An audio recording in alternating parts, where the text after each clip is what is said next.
Right the characteristics of goodwill. ख्याति के लक्षणों को स्पष्ट कीजिए। Characteristics of goodwill is following. ख्याति के लक्षण इस प्रकार है। पहला point, it arises in prospering business. यह समृद्ध व्यापार की संपत्ति है। देखिए, इस पॉइंट का मतलब ये है कि जो बिजनेस बहुत ज़्यादा पॉपुलर होता है, जिस बिजनेस की लोकप्रियता ज़्यादा होती है, गुडविल वही होती है। जिन बिजनेस की प्रॉस्पेरिंग बिजनेस नहीं होते हैं, जिन बिजनेस की लोकप्रियता नहीं होती है, उनमें गुडविल नहीं होती है। तो ये हमारा पहला पॉइंट कंप्लीट होता है कि इट अराइजेज इन प्रॉस्पेरिंग बिजनेस। यह समृद्ध व्यापार की संपत्ति है। सेकेंड पॉइंट देखते हैं हम। It is an intangible assets. यह अमूर्त और अदृश्य संपत्ति है। देखिए, गुडविल जो होती है वो इंटेंजिबल असेट्स होती है। इंटेंजिबल असेट्स इसलिए बोलते हैं कि जैसे हम बात यदि करें बिल्डिंग की या फर्नीचर की, तो बिल्डिंग का एक फिक्स्ड शेप होता है। बिल्डिंग का एक फर्नीचर का एक निश्चित आकार होता है। बिल्डिंग को हम देख भी सकते हैं, फर्नीचर को हम देख सकते हैं, ये विजिबल होता है। तो इन संपत्तियों का एक फिजिकल शेप होता है और इन्हें हम टच भी कर सकते हैं, इन्हें हम देख भी सकते हैं। परंतु गुडविल का कोई फिक्स शेप नहीं होता है। हम इसे टच नहीं कर सकते हैं, हम इसे देख नहीं सकते हैं, इसलिए गुडविल को कहा जाता है अमूर्त या अदृश्य संपत्ति। तो ये हमारा कंप्लीट होता है, it is an intangible assets. आइए थर्ड पॉइंट देखते हैं। थर्ड पॉइंट है हमारा, it is a saleable assets. यह एक विक्रय योग्य संपत्ति है। हाँ, जिस तरह से हम फर्नीचर को बेच सकते हैं, बिल्डिंग को बेच सकते हैं, तो उसी प्रकार हम गुडविल को भी क्या कर सकते हैं, सेल कर सकते हैं।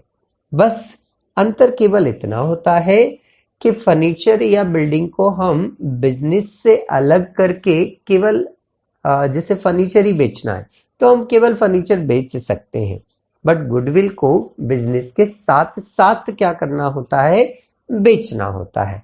अलग से इसे बेचा नहीं जा सकता है। तो it is a saleable assets. यह विक्रय योग्य संपत्ति है। फोर्थ पॉइंट है हमारा, its value is liable to.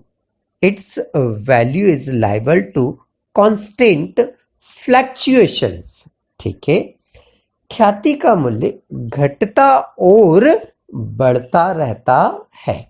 Okay, देखिए, जनरली जो गुडविल होती है, यदि आप अच्छी सर्विसेज दे रहे हैं, अच्छे प्रोडक्ट्स अवेलेबल करा रहे हैं, तो आपके जो बिजनेस के कस्टमर हैं, प्रोडक्ट के जो कस्टमर हैं, उनमें वृद्धि होती है, गुडविल की वैल्यू क्या होती है, बढ़ती है। और यदि किसी कारणवश विपरीत परिस्थितियां होने पर यदि आप सर्विसेज अच्छी प्रोवाइड नहीं कर पाते हैं, तो ऐसी दशा में आपके जो बिजनेस के कस्टमर हैं वो कम होने लगते हैं। मीन्स गुडविल की वैल्यू क्या होने लगती है, कम होने लगती है। तो कांस्टेंट इसमें फ्लक्चुएशन होता रहता है, कभी बढ़ता भी रहता है और कभी कम भी होता रहता है। तो गुडविल का जो मूल्य है वो बढ़ता भी है और घटता भी है। तो ये कंप्लीट हुआ हमारा फोर्थ वाला पॉइंट। आइए फिफ्थ वाला पॉइंट देखते हैं हम। It is helpful in earning access profit. It is helpful in earning access profit. यह अधिक लाभ अर्जित करने में सहायक होती है। हाँ, सही बात है। जिस बिजनेस में गुडविल होती है, पॉपुलैरिटीज होती है, वहां सेल भी फिर जरूरत से, एक्सपेक्टेशन से क्या होती है, ज्यादा होती है। और जब सेल एक्सपेक्टेशन से क्या होगी, ज्यादा होगी, तो निश्चित रूप से प्रॉफिट भी आपका क्या होगा, ज्यादा होगा। तो इसलिए कहा जाता है कि जो गुडविल होती है वो अधिक लाभ अर्जित करने में सहायक होती है। तो इस प्रकार से ये प्रश्न हमारा यहाँ पर कंप्लीट होता है।